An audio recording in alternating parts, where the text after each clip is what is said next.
All right. What's going on, you guys? Man, today is the day. Today we got NFL, AFC, and NFC championship games happening today, right? So in an hour, I went to the gym first off, right? And I had to quickly get this stream out the way for today, as it pertains to. I mean, obviously, come on now. After these games, we gonna know who's going to the Super Bowl, right? I mean, simple as that, bro. So I have to talk about it. I have to talk about it. I have to talk about it. I have to talk about it. Please like and subscribe, hit that bell, that notification button, so you guys can continue to get streams, get notifications when I go on live stream, of course, right? So let's get into it because I don't want to waste. I don't want to waste no time. I don't want to waste nothing. So let's bring this up, right? So Eagles and Niners are going against each other. First at 12 o'clock Pacific time, right? So this is a big matchup. These are two powerhouse teams going against each other, right? Eagles have been one of the best teams, if not the best team in football, and that also goes for the 49ers, right? So both teams are defensive powerhouse teams. Let that be understood. Both of these teams got fire on the defensive end of the football, right? Of the football field, right? So Eagles, they're pretty much damn near like the Chicago Bears of '86, man. Like, bro, their defensive front or their defense has 70 sacks on the season. That's just 2 sacks away from the record, from the team record, right? Now, obviously, there's a lot that plays into this, right? With the 49ers, they can hit him at so many different ways. They can hit, they have Christian McCaffrey, they have Deebo Samuel, they have George Kittle. This offense is a powerhouse offense. The biggest thing that we're talking about here that pertains to the 49ers, obviously, is the quarterback position with Brock Purdy, Mr. Irrelevant. I wouldn't even say he's Mr. Relevant right now. He's Mr. Relevant, right? He's the biggest thing we're talking about as it pertains to this team and this matchup, right? So who has the advantage here? Obviously, I would probably side a little bit here with the Eagles, right? Their defense, they're going up against a rookie QB as opposed to the 49ers, who are going against Jalen Hurts, right? Who has not just gotten better, in the passing game, but has also been a threat on the running game, which is something that he's always been, right? Jalen Hurts, powerful legs, right? He got that motor, man. And one thing that we have to question about the 49ers is that they're somewhat vulnerable to running offenses, right? And Jalen Hurts, right, he provides versatility for that offense. It's not just Miles Sanders, Jalen Hurts, right? They provide that option in the backfield. So they would have to, in order for the 49ers to even be to bring it down to the wire, or for this Eagles offense, they would have to contain Jalen Hurts and dare him to throw the football. They have to force Jalen Hurts to throw the football in this game, right? It's simple as that, right? And he may or may not win it. That's the question about this game. And the same goes for Brock Purdy, right? But I think with Kyle Shanahan, I think he just has so many weapons, at least when it comes to the backfield. He can either give it to Deebo Samuel, he can either give it to Christian McCaffrey, and then they're also really good at gaining short yardage, right? So what do I mean by that, right? But so we know that Deebo Samuel is really great with yards after the catch, and that also pertains to George Kittle and Christian McCaffrey. So these guys all have been playing well in that spectrum. The 49ers have like an all-pro player in every aspect of their team, right? We're talking about from the running back position, from the wide receiver position, from the defensive line to the offensive line, to the defensive back, to the linebacker, right? So the 49ers are literally one of the best all-around teams in the game. Since Brock Purdy has taken the field, they have been undefeated under Brock Purdy. Brock Purdy, right, first-year starter, and then already has two playoff wins in his first year as a rookie, right? So let me just scroll down and give you guys some in-depth on what's going on. Obviously, there's some news pertaining, and I obviously want to give you some lines, even though I know it's probably a little too late to be talking about the lines. if you guys want to bet, because I'm pretty sure you guys probably made your bets already. But still, it's still good to put that out there. So by the way, these are the inactives for the 49ers, right? There was some news speculating with Jimmy Garoppolo whether he was going to be present at that game. I know he's probably going to be on the sideline, but ain't no doubt, man. I didn't think Jimmy Garoppolo was even going to be playing in that game. They're going to go with the momentum with Brock Purdy at this moment. I mean, why would you even take Brock Purdy at this moment just to put Jimmy Garoppolo? I mean, come on now. Like, let's be reasonable. But the quarterback, Ambry Thomas is out. Nick Zakelji is out. Drake Jackson is out. Tight end Ross Dwelly. Please forgive me for these names. Ty Davis Price is out, and also running back Elijah Mitchell is out also. Right, so we got to factor that in. Elijah Mitchell last week, he played a crucial role in the game against the Cowboys, but now they're probably going to be a little bit one-dimensional when it comes to the running game. Or if not, maybe we can start to see we can see Deebo Samuel getting handoffs in the backfield because Elijah Mitchell is out in this game. So I would pay very close attention to that also, right? Also, let's check out the Eagles inactives. Not much. Ian Book, the quarterback. I mean, okay. The Josiah Scott is out. Trey Sermon is out. Anthony Harris is out. Kyron Johnson is out, and then guard Josh Sills is out. Right. So one of the things though too with the Eagles, man, and it's not just the 49ers. 49ers are known for having a really great offensive line with Trent Williams leading the pack here, right? But we know with Lane Johnson, Jason Kelsey, or I hope that's his name, right? Jason Kelsey, right? The Kelsey brother. With this Eagles line, they're also one of the best offensive lines in the game. So we're gonna see, we're gonna literally see, one of the best matchups we've probably seen in a long time when it comes to how these teams are, how they're constructed, and how they're put together. Right? What else? Who are the NFC Championship game coaches? Right. So we know with Nick Sirianni, this is his first career playoff win as a head coach. Last weekend against my New York Giants, who got thrashed. Right, we got embarrassed by the Philadelphia Eagles last week, and then also got thrashed by the Buccaneers last year, right? But we know with Kyle Shanahan, this is his sixth season with the San Francisco 49ers during his tenure in the Super Bowl during 2019, losing to the Kansas City Chiefs and the NFC Championship game in 2021 against the Los Angeles Rams, right? Following Sunday's win over Dallas, Shanahan owns a 6-2 postseason record as a head coach. So I would say, like, basically between these two coaches, the one coach has a lot more to prove.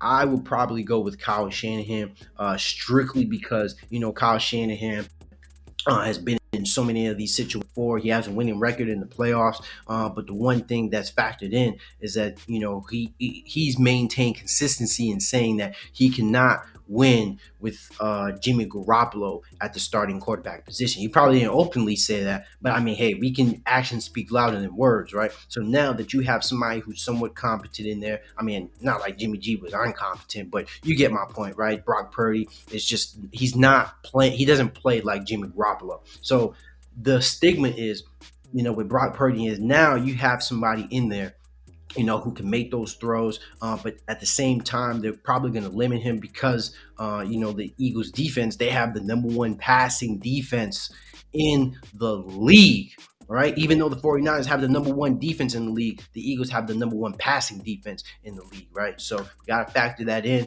But with Kyle Shanahan, man, we've seen him in so many of these playoff situations. So I feel like he has a lot more pressure than Nick Sirianni, but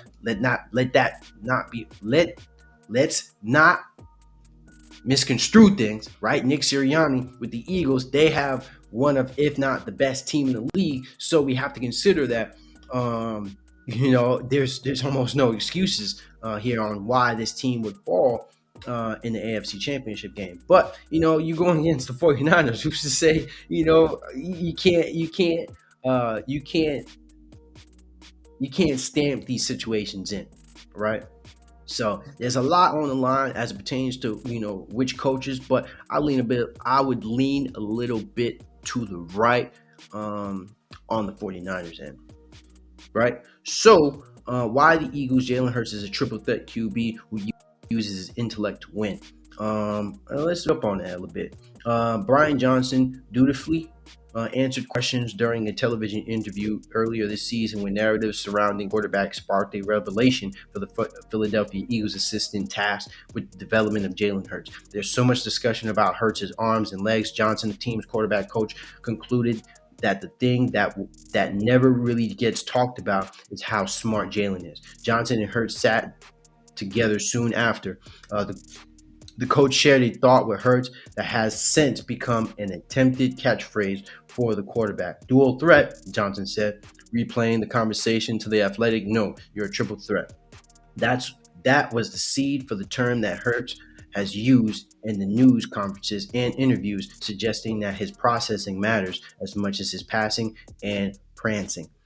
As Hurts explained, you have to be able to kill them with your legs at times, make throws when you need to in the passing game, and kill them with your mind and with what you see and how you react, right? So, big thing, with Jalen Hurts, right? He's in a position that he's never been in before. We know that he's been in situations, he's been in big games, he's played in big games. We've seen Jalen Hurts, right, in big games before against other big teams. Now, he doesn't have much experience winning against big teams, right? The most recent example that we have is last year against the Tampa Bay Buccaneers when they got thrashed. But this year is a completely different Jalen Hurts. This year is a completely different Philadelphia Eagles, right? So we are dealing with Jalen Hurts who has evolved tremendously, right? And I completely agree with this article. Jalen Hurts is playing smarter. He's using his legs more efficiently, but also, he's getting into his guys. He has a receiving core. He has A.J. Brown. He has Devontae Smith. So he has to get, the key is, if he's going to be throwing the ball, if the 49ers are going to force him to throw the ball, get it to your best guys, right? Get it to your guys. Get it to A.J. Brown, get it to Devontae Smith, and get it to Dallas Goedert. You have the weapons. You have what you need. The Philadelphia Eagles have given Jalen Hurts the recipe for success, so there is no excuse why he can't get it done. But I completely agree that Jalen Hurts has gotten tremendously better as it pertains to how he's played this year, and that is the reason why he is an MVP finalist this year, right? Man, woo. Let's chime down. Let's scroll down here a bit. NFL playoff prediction: 6 coaches exec nearly unanimous on Super Bowl projection. There's little doubt on the NFL. 4 best teams are still standing on the conference championship weekend. Both title games feature a pair of juggernauts. How then is the consensus tilted so dramatically in one direction? Each game for the 3rd consecutive week, The Athletic polled a handful of NFL coaches and executives to get their prediction. Each was granted unanimity. Sorry, man. I'm sorry, guys. I know I'm not the best with a lot of these words, but I'm getting better with my vocabulary, man. So they could offer their candid opinions, and they reached a nearly unanimous decision as they projected their Super Bowl matchup. So far, the panel has correctly nailed 8 of the 10 postseason games, with the Giants' wildcard victory over the Vikings and the Bengals' divisional round win against the Bills as the 2 exceptions. We've got 6 voters this week, 4 assistant coaches and 2 front office executives who submitted their analysis for the conference championships, and they were very much aligned in their breakdown, right? So I don't want to get too much into this game because, like I said, I don't have too much time. So here's my prediction, right? And actually, you know what? Let me get these odds, man. Let me get these odds. Right? So here it is, man. So the 49ers and the Eagles, the Eagles are favored to win this game by 2.5 points on the spread, right? Which is basically 3 points. The total is over and under 45.5 points. And the money line for the 49ers is plus 130, while the Eagles is minus 155. Sorry. So who do I have winning this game? Who am I picking, right? I am picking the San Francisco 49ers to win this game. I see them pulling through. I see them crushing the running game. Hitting them at so many different angles. Honestly, I don't know how this game is going to go. I don't know. but I'm giving my honest opinion in saying that the 49ers are going to win this game.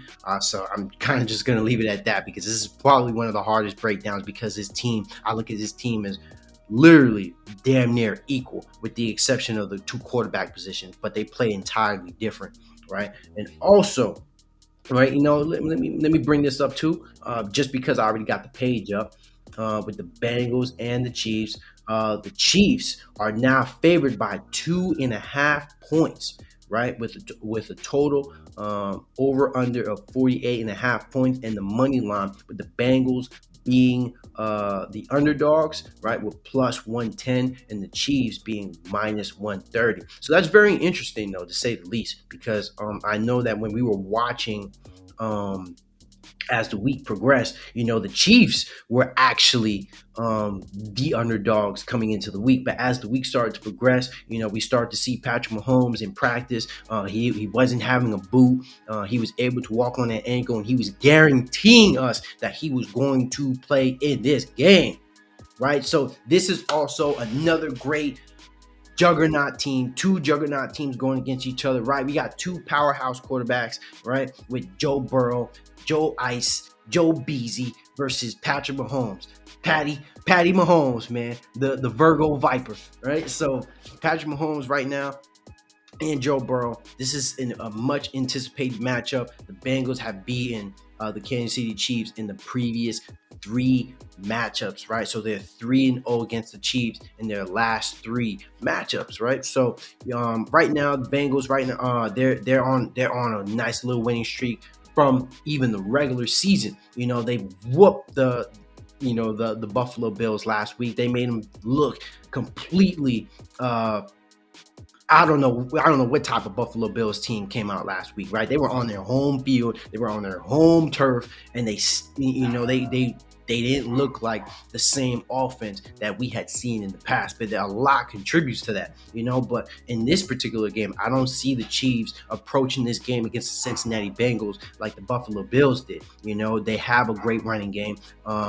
When I think they definitely have a better running game than the Buffalo Bills with Isaiah Pacheco and McKinnon, right? So and Isaiah Pacheco, right? He's a phenomenal blocking quarterback, right? So and the thing about with Patrick Mahomes, we were up in the air and everything was up in smoke as it pertains to Patrick Mahomes' ankle, right? But Patrick Mahomes has been the best quarterback out the pocket and inside the pocket, right? So so Patrick Mahomes has just been playing phenomenal, but that's not to alleviate what Joe Burrow has been doing, right? Because Joe Burrow, to a literal sense, has been the best quarterback, right? When to the fundamental thing, to the fundamental core of how the quarterback position has been played.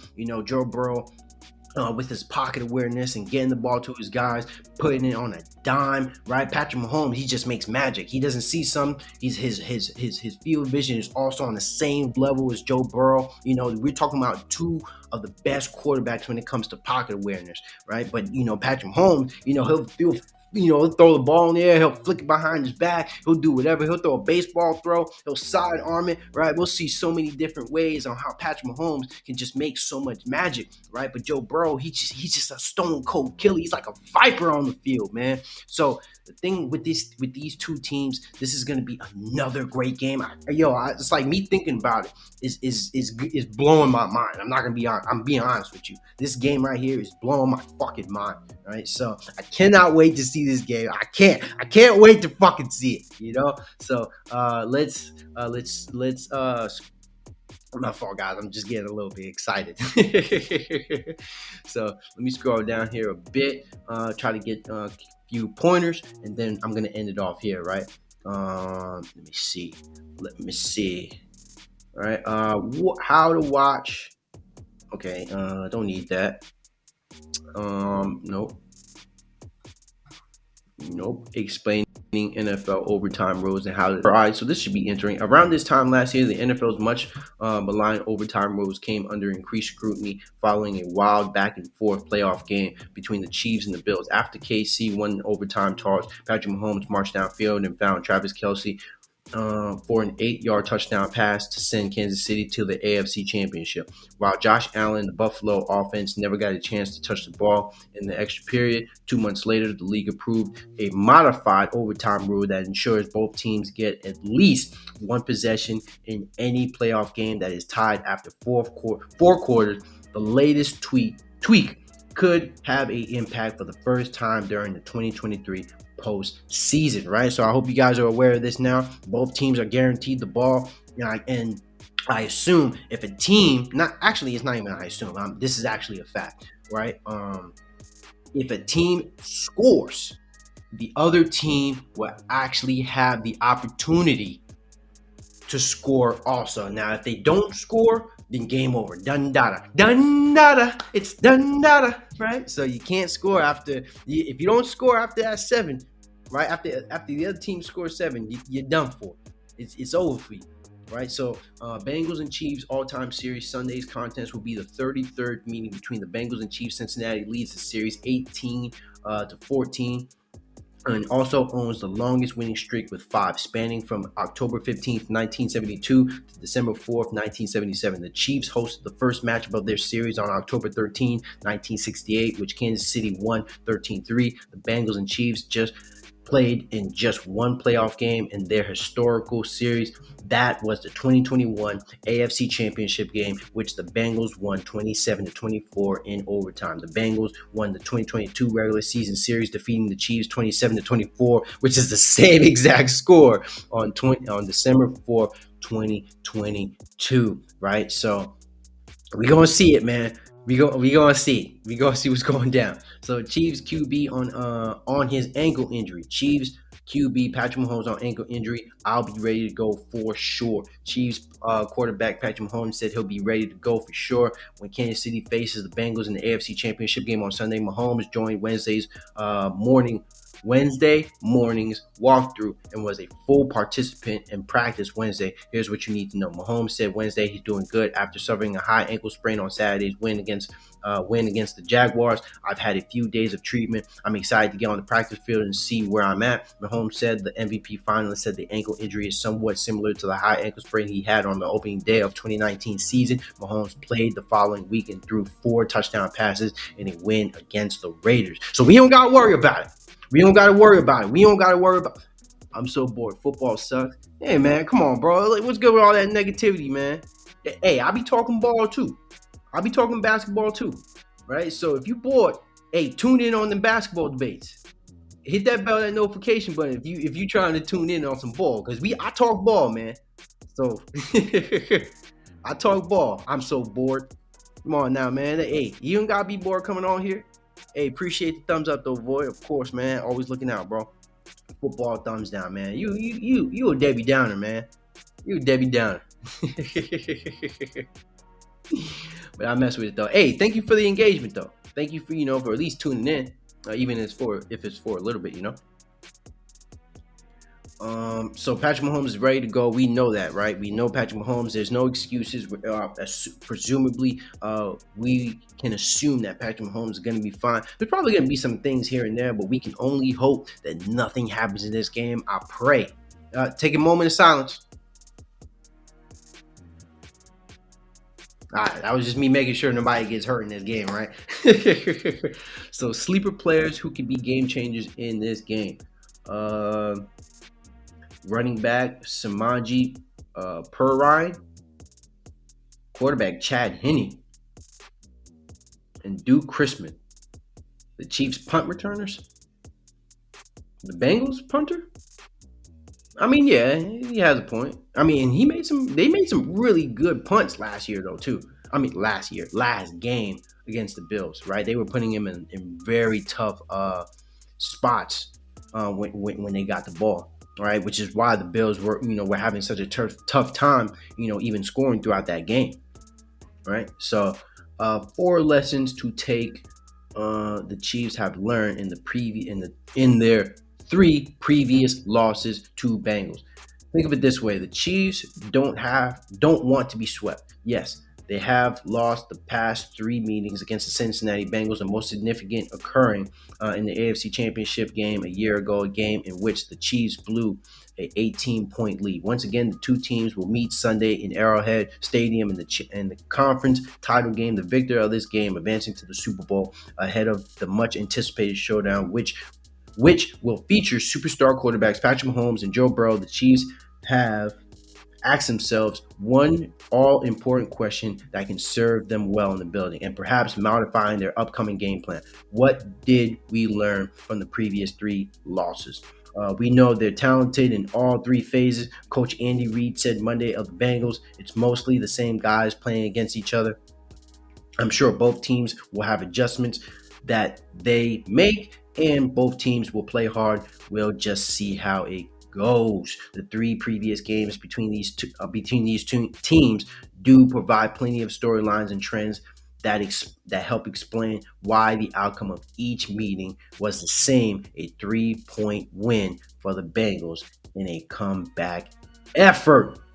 Right, and also Joe Burrow is Mr. October in January. Joe Burrow and the Bengals last lost a game in December or January in Week 14 of 2021 season when they fell 26-23 to the 49ers. Since then, the Cincinnati Bengals have won 13 straight games in December and January, including 5 playoff games. The Bengals have one of the NFL's best defenses, but Burrow has also been spectacular during this part of the NFL calendar dating back to 2080. Quarterbacks have thrown at least 500 passes in December and January games, including the postseason, and Burrow ranks 8th amongst the group of in EPA per dropback during those months. The only active QB who have fared better, Aaron Rodgers, who ranks 4th, and Patrick Mahomes, who ranks 2nd. Right? So let me just get down to the prediction. Let me get down to the prediction because I don't want to take too much time now. I don't want to take too much time. But I'm going to leave it at this, right? I am going to leave it at this. I am going to pick the Kansas City Chiefs to beat the Cincinnati Bengals, right? I don't see the Kansas City Chiefs being swept in this game. So I'm going with Kansas City Chiefs and Patrick Mahomes to go to the Super Bowl. So ultimately, I got the San Francisco 49ers going against the Kansas City Chiefs ultimately, right? So we'll see, man. We'll see. All